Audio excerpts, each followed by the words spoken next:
Every game could use more personality. Yes, even that one.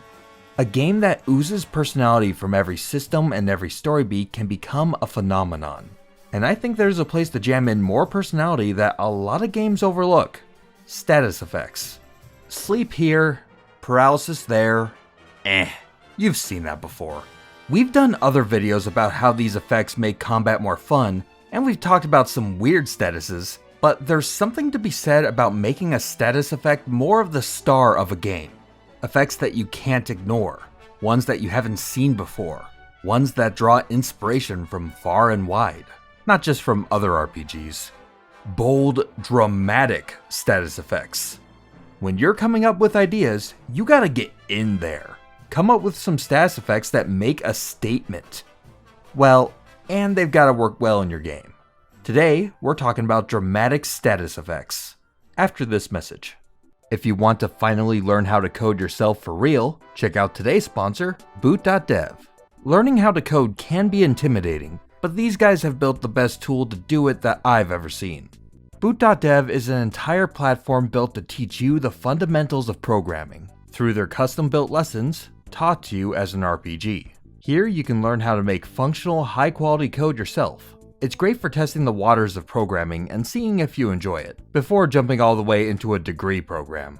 It's also great for gaining a new side skill if you're a professional. An easy way to learn the nuts and bolts of SQL, Python, Go, and TypeScript. You and an entire Discord community of eager students can talk about your progress and get one another unstuck. And it's totally free to check out. All lessons are accessible for free in demo mode.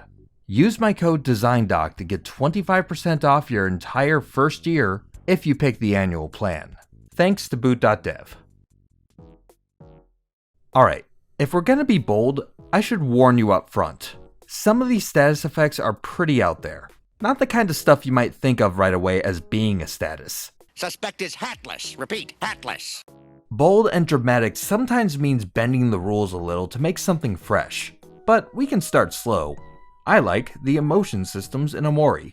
There are other games that connect their status effects to emotions, but I can't think of one that has put it front and center quite like Omori. Omori is an RPG Maker game, and believe it or not, tackles heavy themes. Mental health, escapism, grief, depression, guilt, the fun emotions. Partly to help support those themes, your emotional state is a core element of Omori's combat system, fitting neatly into where other RPGs would fit their usual status effects set. Omori's emotions act kinda like a hybrid of a status effect and an elemental type chart. Normally, all characters can enter 4 emotional states: neutral, happy, angry, and sad. Neutral's neutral, but the other 3 form a rock-paper-scissors triangle that mess with a character's attack and defense properties. Happy beats angry, angry beats sad, and sad beats happy. Add in that each emotion has its own unique pros and cons. Happiness increases your speed and critical hit rate, and hurts accuracy. Anger boosts attack and lowers defense. And sadness increases defense, lowers speed, and when you take damage, you'll lose some of your juice, which is mana. Each emotion has multiple tiers of more intense versions of itself, with your main character and some bosses getting an extra 3rd tier to get really intense about stuff. The stat changes and different tiers make changing between emotions not as simple as just thinking about the type chart, but also what might fit best with your current combat strategy.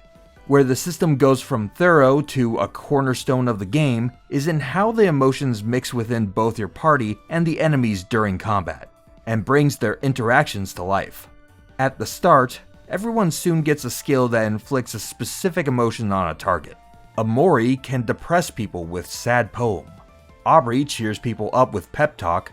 Kel can annoy people into frustration. And the supportive older brother figure, Hero, can set everyone back to neutral with a nice massage. Party team-up moves can happen too, if you have the meter to spend, and you can get extra attacks or other benefits like setting up specific emotions. These moves can help get characters quickly set up for some skills that need specific emotions to work best, and the personalities and character dynamics get a chance to shine through during combat a bit more. This lets a whole series of puzzle bosses exist. I fought an optional plant boss with 2 root mooks on the side that would heal the boss for almost all the damage I could dish out in a turn. The boss also made everyone happy, which broke my angry strats, and then it wrecked me first try. The solution was to use the first turn to make the root adds 2 to press the heal. Now you get some breathing room to put your own attack plans into action. The boss makes everyone happy again, but now you're leaning into it, making the boss angry for the type advantage bonus. And then you wail on him until dead. Nice. The game does have another emotion defined outside of the triangle, but I'll let you see that one for yourself. Omori's emotion system has a ton of thematic relevance, strategic importance, and becomes a real signature element of the game. So there's plenty of these effects to look at in RPGs and RPG-like games, but if you want to make a really creative status effect, you want to look far and wide for inspiration. Bold status effects make their presence unignorable. Players have to adapt their approach when one comes into play. You could design one that goes too far, of course, but you shouldn't be afraid of trying out something dramatic to shake things up. Even if you don't want it to be an effect all the time while playing, just the threat of a bold status can shape how players play. A really strong effect shows up in Star Fox 64. Bet you weren't expecting a rail shooter, huh? Well, one of the more overlooked mechanics of the game is how your wings can break.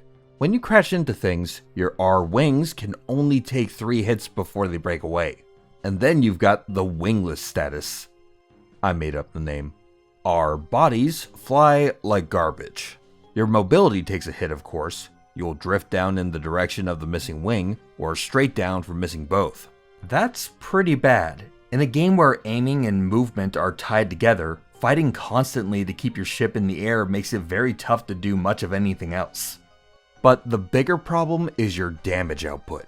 You'll immediately lose your twin and hyper lasers, leaving you with just the quarter power single laser to try to fight back with. Any laser power-ups in the level are replaced with a wing repair to get back to normal, and you can build your ship back up from there. Going wingless in Star Fox is pretty underrated in terms of how much harder it makes the game, and how much more intense the boss fights can get. In later stages like Zonus and Area 6, it's rough to dodge everything while taking out the waves of enemies you need to make it through. In fact, it's so rough to deal with that most of the expert part of expert mode relates to this status. Instead of taking 3 hits to shear off your wings, now you'll lose them in just 1. Sure, there are more enemies and they're tougher, but the constant threat of losing a ton of firepower by hitting any debris or any enemy flying at you is what makes expert mode such a challenge. It's not that complex of a status, but the wingless mechanics strike at the core of the game's action. It's a harsh punishment, and not having the same mechanic around in Adventures or Zero is one of those hard to put your finger on changes that really do quietly change the character of the whole experience. You might not think of wingless as a status effect at first, but it does have the impact of one, and it makes its presence acutely felt. Maybe you want a bold status, but you don't want the effects to hit the action so hard. You could tinker with other aspects of a status. What else is there? Well, a typical status effect isn't much of a mystery. Your character understands what's wrong with them. They've got a little indicator saying they've got an achy breaky heart, and 1 item later they're fine. But that's just a convention. What if a status was a little less obvious? What if you treated a status more like something to diagnose? Pacific Drive's all about driving this car through a bunch of horrible anomalies in the Olympic exclusion zone in the Pacific Northwest. Your car keeps you safe from the terrors that be, so you'd be out of luck without it. But the car's a car. It's not invincible. Not from these anomalies, and not even from normal car problems. Throughout the game, you're constantly upgrading it and performing maintenance, crafting replacement parts, or using some repair putty. Between runs, you might need to spend a half hour in the garage just getting everything back to working order, and adding some style. Gotta have that. It quickly becomes your car. But outside of your garage, there's a lot of weird things going on, and some of those make your car start to act a little funny. In Pacific Drive, your car can develop quirks, strange behaviors that trigger on some actions. Like if you turn your wipers on, your fuel gauge might join in. Going in reverse might make your hood pop open. Or the radio might turn on. Maybe your headlights dim every time you turn to the right. The effects and triggers are randomized, ranging from inconsequential, to annoying, to debilitating and dangerous. They can happen from contact with an anomaly, or build up slowly over time. And you can have multiple effects on your car all at once. You have to notice something's going on yourself. You won't see a clear sign that a quirk is in effect, other than a vague alert on the car's status screen when you're parked in the garage. You get a readout of how many quirks are affecting your car, but nothing more. You have to diagnose the problems yourself, which is also how you cure them.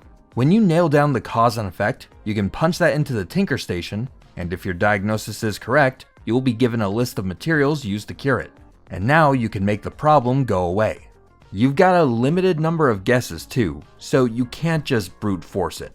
I love the process here. It works really well as part of the road trip survival vibe the game is going for.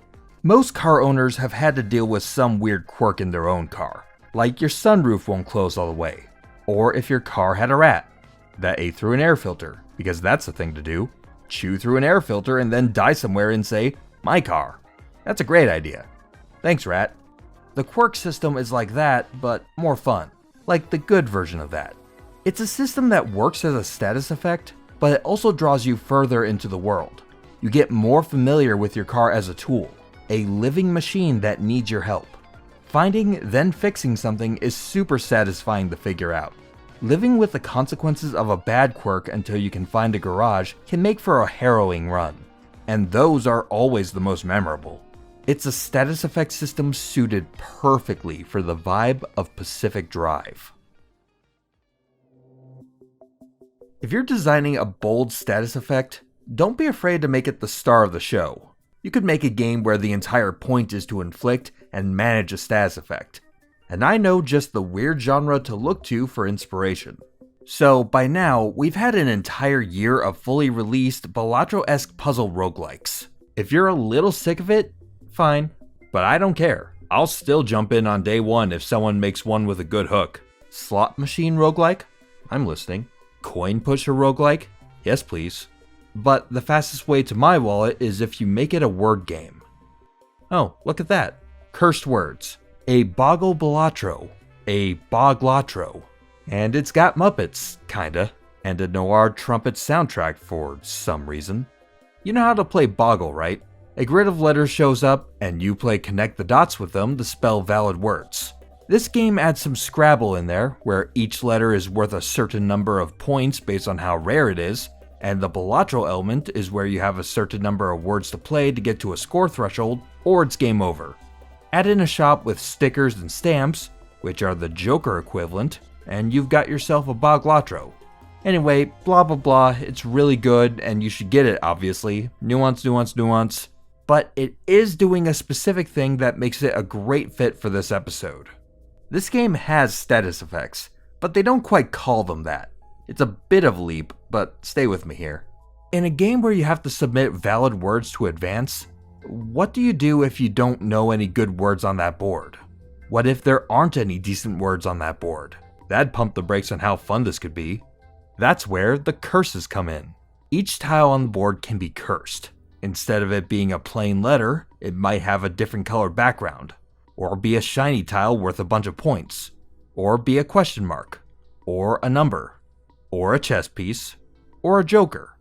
Each of these curses changes the base rule set of the game, much like a status effect might change the rules of combat in an RPG. A number tile acts as a wild card, but only if you're using it as that number in a sequence. Like, a 2 can be the second letter and be a wild card. Otherwise, it's nothing. Void tiles give negative points, which sounds terrible until you combine them with stamps and stickers that can bring them back into the positive. Chess pieces let you jump around the board, attacking tiles far away according to that piece's movement in chess, and act as a wild card too. Plus, one character gives you bonus points for pieces capturing other pieces in a chain. Tiles with card suits can match up with other numbers or suits to form flushes, straights, pairs, or other poker hands for massive points. Different stickers and stamps can make wonky things happen per letter. Shiny tiles can be wild cards, but only if they're first. Red tiles can act as an E. Z's can work like S's, but with the massive point total of a Z. Suited cards can be what they look like, or can be the first letter of their suit. J's can be H's, and so on and so forth, with different cursed tiles letting you form words in bizarre ways. The further you go, the more of these cursed tiles you wind up having on your board, and the more you build your points engine to rely on those curses. The game escalates, of course, so after a while your words stop being legible. Wild cards are everywhere, if you follow the rules. Eventually, you're trusting the game's dictionary to find a plausible word for you. These status effect curses slowly change the game you're playing, from a game of word knowledge to one of geometry with the chess pieces, of sequence with the numbers and fractions, of making sets and runs with the cards. It's definitely not Boggle anymore, but you were never going to spell fonduing anyway. And nothing feels as good as firing off a 15-letter word. It's like word game cocaine. I talked a big game about Mark Brown's similar Boglotro wordplay in last year's Games of the Year episode, but cursed words really feels like the ultimate expression of the Boglotro game design idea, and it's all thanks to these curses. Bold status effects aren't just about combat, they're about whatever gameplay you have on hand, no matter the mechanics and no matter the genre.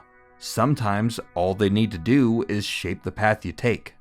Disco Elysium has no combat, but it does have more than 1 million words in its total game script, and some of those words are only visible if you've gone way out of your way to set up some stuff. In Disco Elysium, you play as Harry no matter what, but what that exactly means is up to you. Your personality is made up of 24 different skills, elements of your aptitude that determine how well you can react and adapt to the situations that come up throughout the game. Suggestion can help you when you need to persuade someone. Volition helps keep you from succumbing to the quiet despair around you. Reaction speed lets you dodge a punch. You add points in each of these skills over time, and in the usual CRPG fashion, that determines how well you need to roll to pass the game's many skill checks. So you'd think having more points in any of these skills is better, right? Wrong. The more developed a skill gets, the more it might come out in ways that are not helpful. An extreme score in authority might make you overreact at the slightest bit of sass that comes your way. High electrochemistry might make you unable to say no to a good time. A high rhetoric score might make you so stubborn you can't be persuaded by another side of an argument, even when they're right. Disco Elysium is an incredibly complex game, not in the way something like an RTS, a 4X, or a grand strategy game can be complex, but more in the sheer amount of subtle possibilities for the story to branch off into as you find things, talk to people, test yourself, and succeed or fail at the roll of a die. Part of that system is how being too good at any particular skill can steer you down unhelpful paths. Unhelpful in the investigation sense, or in the keeping yourself alive sense. Each of these bad outcomes still has tons of dialogue associated with it, and since we're in a game where the fun is in the story, the self-directed shape, and the really sharp dialogue for every twist and turn, even failing and getting in your own way turns into good gameplay. My favorite too much of a good thing status effect comes with Encyclopedia. Too low and you're a big dummy who can't spot a clue if it hits them in the face. Too high and your internal monologue is lost in a sea of unhelpful connections and random bits of trivia. And it plays out that way on screen. Encyclopedia will start to chime in way too often about stuff that doesn't matter. Now, you do have to go out of your way to get that extreme to happen, but the game has written a ton of pages that you only get to see when your personality is made up of these extremes. It's a very abstract way to think about it, but these sort of personality extremes look enough like status effects that other games could look to them to spark ideas. These skill changes are something inflicted to your characters during gameplay that can help or hurt how you get through the main action. They're effects that last for quite a while, and can be cured through equipment, thoughts, or experience as you play the game. You could map concepts like what you find in Disco Elysium onto a game like Fire Emblem, where story events and dialogue choices might afflict your characters with long-term gameplay buffs and debuffs. Maybe a unit could get something like anxiety and underestimate themselves, and the status shows up in the gameplay as incorrect stats in the combat preview. Some status that ties the gameplay and narrative on a deeper level. I think a system like that could be pretty bold. I think we'll call it there for today, but we could for sure make another one of these status effect episodes. Let us know what other weird ones we should look into. Anything with strange mechanics, strange effects, strange combos, the weirdest stuff you've got. Bold status effect inspiration can come from anywhere. Come up with something dramatic, and a bold status might become your game's signature move.